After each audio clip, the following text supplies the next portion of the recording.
ನಮಸ್ಕಾರ ಕರ್ನಾಟಕ, ಎಲ್ರಿಗೂ ಸ್ಪೋರ್ಟ್ಸ್ ಅಡ್ಡ ಕನ್ನಡ ಯೂಟ್ಯೂಬ್ ಚಾನಲ್ಗೆ ಸ್ವಾಗತ ಸುಸ್ವಾಗತ ಗೆಳೆಯರೇ ಅಂತ ಹೇಳ್ತಾ, ಯಾರ್ಯಾರು ಮೊದಲ ಬಾರಿ ನನ್ನ ಯೂಟ್ಯೂಬ್ ವಿಡಿಯೋ ನೋಡ್ತಿದ್ದೀರೋ ಹಾಗೆ ಲೈಕ್ ಮಾಡಿ, ಹಾಗೆ ನನ್ನ ಚಾನಲನ್ನು ಸಬ್ಸ್ಕ್ರೈಬ್ ಆಗಿ.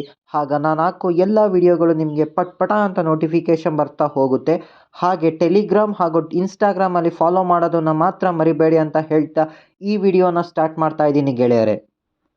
ಇವತ್ತಿನ ನನ್ನ ವಿಡಿಯೋ ಬಂದು ಇಂಡಿಯಾ ವರ್ಸಸ್ ಇಂಗ್ಲೆಂಡ್ ನಡುವಿನ 3ನೇ ಟೆಸ್ಟ್ ಪಂದ್ಯವು ರಾಜ್ಕೋಟ್ನ ಸೌರಾಷ್ಟ್ರ ಕ್ರಿಕೆಟ್ ಸ್ಟೇಡಿಯಂನಲ್ಲಿ ನಡೀತಿರೋ ವಿಚಾರ ನಿಮಗೆ ಗೊತ್ತಿರೋದೇನೆ. ನಿನ್ನೆಯ ವಿಡಿಯೋದಲ್ಲಿ ಡೇ 1ನಲ್ಲಿ ನಡೆದಂತಹ ಹೈಲೈಟ್ಸ್ಗಳನ್ನು ಡಿಸ್ಕಸ್ ಮಾಡಿದ್ವಿ. ಇಂದು ಡೇ 2ನಲ್ಲಿ ಏನೇನು ಬದಲಾವಣೆಗಳು ಕಂಡಿದ್ದಾವೆ ಎಂಬುದನ್ನು ನೋಡ್ತಾ ಹೋಗೋಣ ಗೆಳೆಯರೇ. ನಿನ್ನೆ ನಮ್ಮ ಟೀಮ್ ಇಂಡಿಯಾ ಅವರು 326 ರನ್ಗಳಿಗೆ 5 ವಿಕೆಟ್ಗಳನ್ನು ಕಳೆದುಕೊಂಡು ಡೇ 1 ಎಂಡ್ ಮಾಡಿದರು.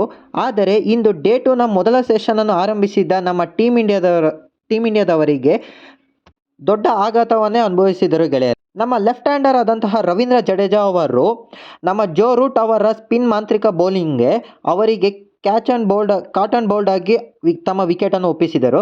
ತದನಂತರ ನಮ್ಮ ಲೆಫ್ಟ್ ಹ್ಯಾಂಡರ್ ಆದಂತಹ ಕುಲ್ದೀಪ್ ಯಾದವ್ ಕೂಡ ಜಿಮ್ಮಿ ಆ್ಯಂಡರ್ಸನ್ಗೆ ವಿಕೆಟ್ ಒಪ್ಪಿಸಿದರು ಗೆಳೆಯರೆ.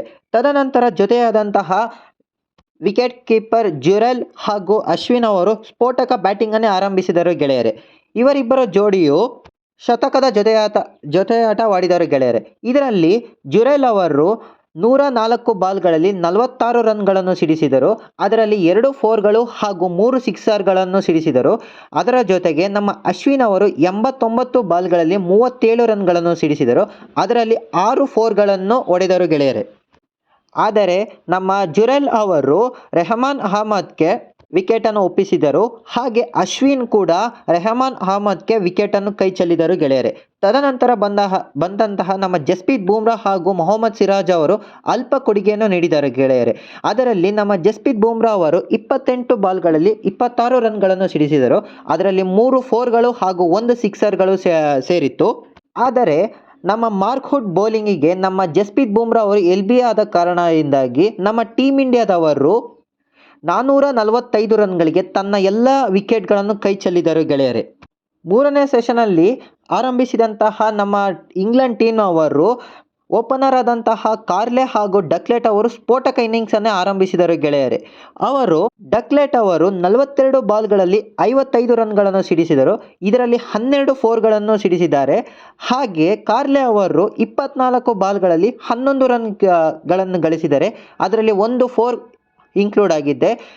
ಇಲ್ಲಿವರೆಗಿನ ರಿಪೋರ್ಟ್ಗಳ ಪ್ರಕಾರ 11 ಓವರ್ಗಳನ್ನು ಬ್ಯಾಟಿಂಗ್ ಮಾಡಿರುವ ಇಂಗ್ಲೆಂಡ್ ಟೀಮ್ 76 ರನ್ಗಳನ್ನು ಸಿಡಿಸಿದ್ದಾರೆ.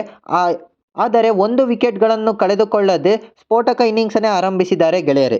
ಇದು ಬಂದು ಇಲ್ಲಿವರೆಗಿನ ಅಪ್ಡೇಟ್ಗಳು. ಮುಂಬರುವ ಅಪ್ಡೇಟ್ಗಳನ್ನು ಮುಂದಿನ ವಿಡಿಯೋದಲ್ಲಿ ಡೀಟೇಲ್ ಆಗಿ ಡಿಸ್ಕಸ್ ಮಾಡೋಣ ಅಂತ ಹೇಳ್ತಾ ಈ ವಿಡಿಯೋನ ಎಂಡ್ ಮಾಡ್ತಾ ಇದ್ದೀನಿ ಗೆಳೆಯರೆ. ಸೊ ಇದು ಬಂದು ಇಲ್ಲಿವರೆಗಿನ ನ್ಯೂಸ್ಗಳು. ಮುಂಬರುವ ಎಲ್ಲ ನ್ಯೂಸ್ಗಳ ಅಪ್ಡೇಟ್ಗಳನ್ನು ತರುವವರೆಗೂ ನಮ್ಮ ಚಾನಲನ್ನು ಸಬ್ಸ್ಕ್ರೈಬ್ ಆಗಿ ಹಾಗೂ ಇನ್ಸ್ಟಾಗ್ರಾಮ್ ಆ್ಯಂಡ್ ಟೆಲಿಗ್ರಾಮಲ್ಲಿ ಫಾಲೋ ಮಾಡಿ ಅಂತ ಕೇಳಿಕೊಳ್ಳುತ್ತಾ ಈ ವಿಡಿಯೋವನ್ನು ಇಲ್ಲಿಗೆ ಮುಗಿಸುತ್ತಿದ್ದೇನೆ. ನಮಸ್ಕಾರ ಕರ್ನಾಟಕ.